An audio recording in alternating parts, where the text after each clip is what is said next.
O meu guia já tinha me avisado que você vinha. Macabea, não é? Venha. Venha, minha florzinha. É um nome muito lindo. Você aceita um café? Alguma coisa? Não? Olha, não precisa ter medo não, viu? Porque quem está do meu lado está ao lado de Jesus. E eu sou fã de Jesus. Ele é o cara. As cartas. Separa as cartas, Macabeazinha. Onde? Deixa me ver.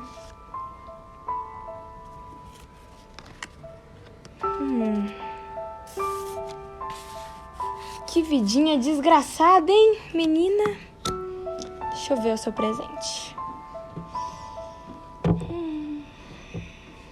Quanto ao presente, está pior ainda, hein, minha filha? Foi despedida. Terminou o namoro. O namorado terminou, foi? Vamos ver seu futuro. Escolha.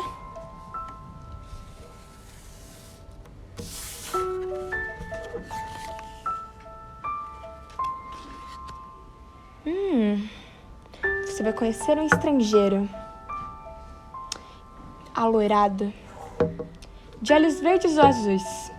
Ele irá lhe propor casamento. Lhe vestirá de veludo e cetim. Seu namorado vai querer voltar com você. Olha, não precisa me pagar agora não. Quando tudo isso acontecer, você volta aqui e a gente acerta tudo isso, viu? Pode ir, minha filha. Vai que seu futuro está te esperando.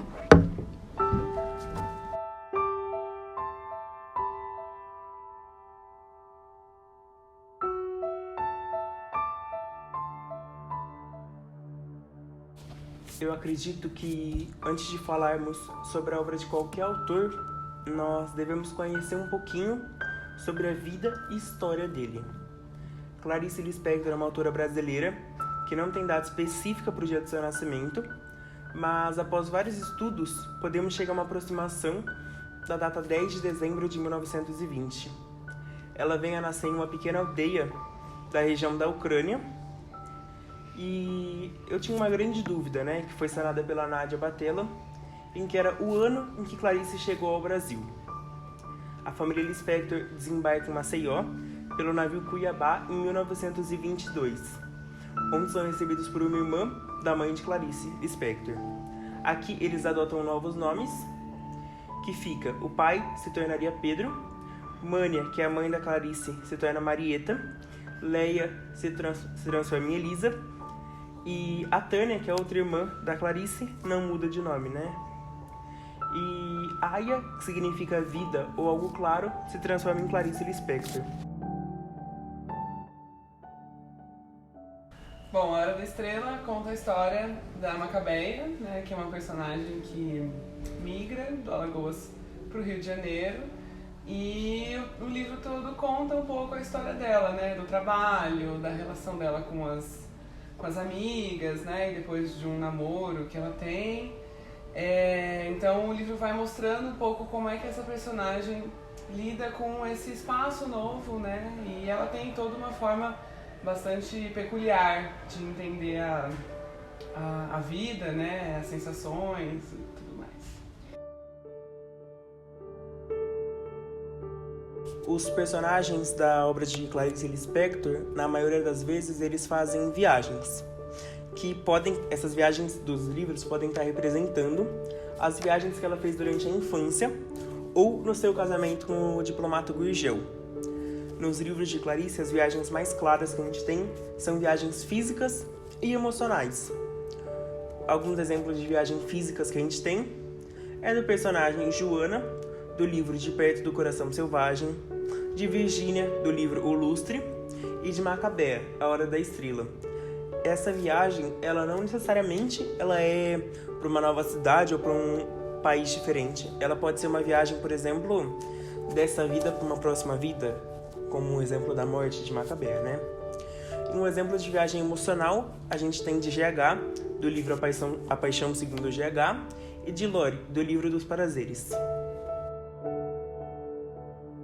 A personagem Macabeia pode representar muitas coisas. Ela pode representar a miséria humana, ela pode representar a alienação, ela pode representar formas pelas quais a gente não consegue entender as coisas da vida. Às vezes a gente só reproduz as coisas, às vezes a gente não para pensar no que a gente gosta, no que a gente sente de verdade. E a Macabeia parece que pensa muito pouco sobre ela, parece que entende muito pouco sobre ela mesma.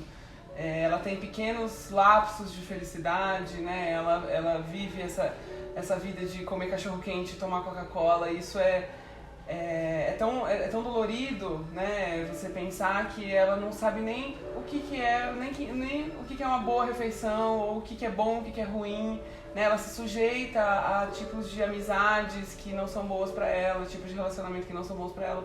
Então, eu acho que tem sempre um pouco de Macabeia em cada um de nós, assim, sabe?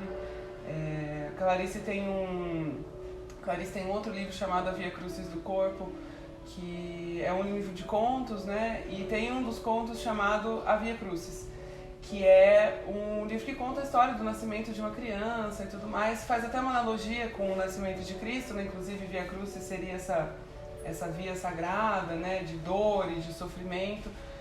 No final do conto, o narrador fala assim: ninguém sabe se essa criança vai passar pela Via Crucis. Aí no final o narrador fala assim: mas todos passam.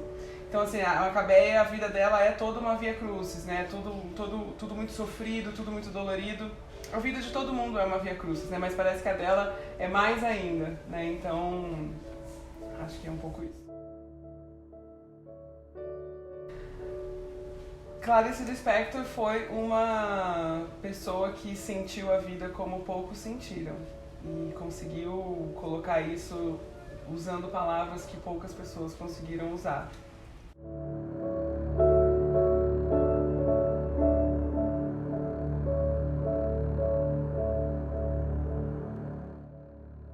Entramos em contato com uma pesquisadora renomada da USP, Nádia Batella, sobre Clarice Lispector.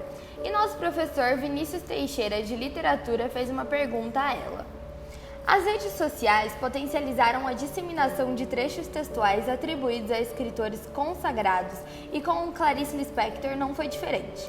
Professora, como é possível aproveitar a circulação desses textos para mediar a leitura literária dos jovens que utilizam as redes sociais e aparentemente têm tido outra relação com a literatura? A internet virou a faca de dois gumes. De um lado, presta um serviço imenso, não só à literatura, mas ao conhecimento de modo geral. A impressão que se tem é que ali existe quase tudo. Tornou-se uma fonte de dados, em grande parte confiável, que nos auxilia muito. Com um clique, tomamos conhecimento de publicações, eventos, textos críticos, e-books, sites com informações sobre escritores críticos e jornalistas, e etc. Por outro lado, nem tudo que reluz ali é ouro. Há muitos textos falsos, inclusive de Clarice Lispector. Já tive a oportunidade de constatar em algumas ocasiões fatos lamentáveis. Num congresso, aqui no Brasil, a professora encarregada de fazer a abertura do evento, empolgada com a dimensão do encontro que reuniu num grande auditório pesquisadores de vários países, lá pelas tantas, no seu discurso, citou Clarice, que não era Clarice. Era talvez um heterônimo falso da escritora, criado por alguém ávido de se manifestar nas telas diante de um público leitor de Clarice.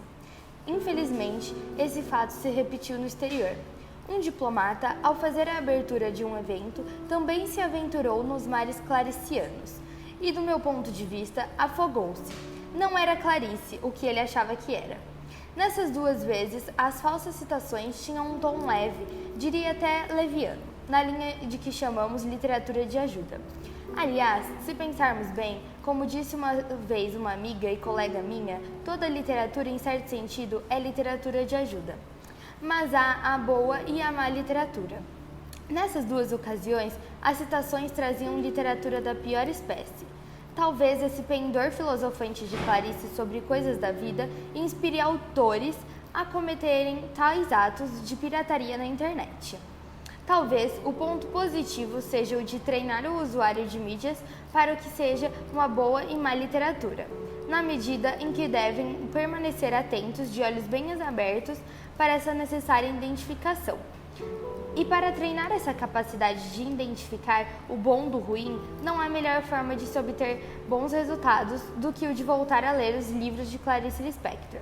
De preferência, livros na íntegra, e não antologias ou antologias de antologias, como agora parece estar na moda. Nada como voltar aos títulos que ela mesma conferiu aos seus livros. Esse território é seguro e garanto que vale a pena. Nádia Batella.